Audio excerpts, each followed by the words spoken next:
Hi guys, welcome back to the Wargamer and another Horus Heresy painting tutorial.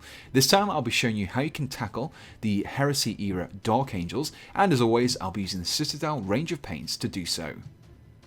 So before we can begin painting our miniature, we first of all need to prime it, and as this miniature will be predominantly black armoured, it makes sense to use a black primer for this. Now you can use any primer that you want to, and depending on the finish of your black primer, you may want to go over the armour with an Abaddon black layer just to change the colour of the black, maybe change the texture as well. Some primers can be quite matte. So once you've done that, just paint over the miniature if you wish to, and then we can start painting our model. So whilst the Heresy era Dark Angels armour was black, I want to give it a slightly greenish tinge. We can achieve this by giving them a green highlight. Now we want to highlight all the edges of this miniature using Incubi Darkness. Now to highlight, take a thin brush, just put a small amount of paint on the tip of that brush and lightly drag it along the edges of the armour so you have a nice thin line. It always helps to slightly thin down your paints to make it easy to work with, and I find that roughly 2 parts paint to 1 part water should suffice for this step. With our first highlight completed, we now want to apply a second highlight over the top of our first one, but this time we're focusing on some more stronger corners and edges, such as the rivets and also the corners of the panels. And this time we want to use Kabalite Green and use it just to apply some small dots of paint where we have these strong points. By applying this extreme highlight, we just help to give the armour a slightly more greenish hue and also help to bring out some of those details as well. With our black armour highlight completed, the next step is to highlight the black areas between the armour panels, and so these stand out differently from the panels themselves. We instead want to apply an Eshin Grey highlight to these areas instead. So at the moment our Dark Angel is looking very dark indeed. Now we need a colour to help stand out against the predominantly black miniature, so what I'll be doing is I'll be painting the stock of the bolter with a base coat of Khorne Red. Whenever you come to apply your base coat, it's recommended that you create a mixture of 1 part paint to 1 part water. Apply 1 layer over the target area, allow it to dry thoroughly, and then apply a second layer over the top. By applying it in layers, we help to get a really nice coverage of the colour without potentially obscuring any details by applying the paint too thickly. With our base coat of Khorne Red completed, we now want to apply a wash of Carroburg Crimson over the red area. This wash will flow into those recesses and really help to enhance the shading and therefore the detail that we have on this miniature. Again, mixing in a small amount of water with your wash will really help its flow and help to avoid any of those unsightly tide marks. Now when mixing in water with your washes, I would recommend using distilled water over tap water, as I do find that it just tends to work a little bit better. With our wash dry, we can now apply our first highlight to our bolter, and for this I'll be using Evil Sunz Scarlet.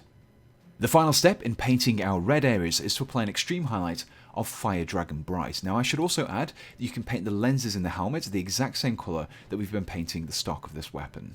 The next step in painting our Dark Angel is to tackle the various ammo and equipment pouches that this miniature may have. Now to give that brown leather effect, I'll be starting off with a base coat of Mournfang Brown. With our base coat dried, we can now apply a wash of Agrax Earthshade over our leather areas. This will help to flow into those recesses, really helping to bring out the shading and therefore the definition that we have in these areas. The first highlight that I'll be applying to our leather areas is one of Skrag Brown. And remember to create that mixture of 2 parts paint to 1 part water to really help you in applying a thin edge highlight. The final step in painting our leather areas is to apply a small dot of Ratskin Flesh as an extreme highlight to the corners of these areas. Now I should add that these extreme highlights are entirely optional. You don't need to do them, they just add a little bit of extra detail, but if you want to save some time in painting your miniature, feel free to omit them from your own miniatures.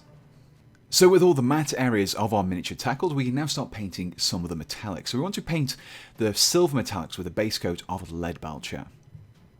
With our base coat of Leadbelcher completed on all of the silver metallic areas on the miniature, we can now start applying a wash of Nuln Oil to these areas. Now this will slightly darken down the colour of the metal and also help to flow into all of those recesses and really bringing out the definition.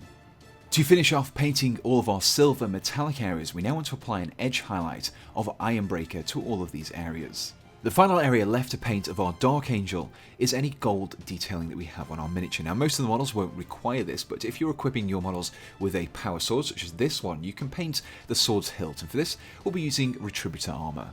With our base coat of Retributor Armour dried, we can now start applying a wash of Reikland Fleshshade to our gold areas. This will give us a reddish brown colouring on our gold areas and really help to make them stand out against the rather cold colours on the rest of this miniature. The final step in painting our gold areas is to give them an edge highlight of Stormhost Silver. By using a silver highlight, we help to give these areas a bright, reflective quality which really helps to make them stand out. And here we have the fully completed Dark Angel. Now you can find a full list of the paints that I've used in this tutorial in the description below, along with a full list of all the equipment and tools that I've used in this video. If you enjoyed this video, please do let me know in the comments below, and also give me your suggestions for which Horus Heresy era Space Marine Legion you would like to see me tackle next. And finally, I just want to say a huge thank you to my Patreon supporters. You guys are what make these videos possible, so a big thank you to you. And if you're interested in supporting me as well, you can do so by checking out my Patreon page, which you can find a link to in the description. And from there, you can donate to me from as little as $1 a month, which just really help me in producing future content. And so, all that's left to say is thanks for watching, and goodbye.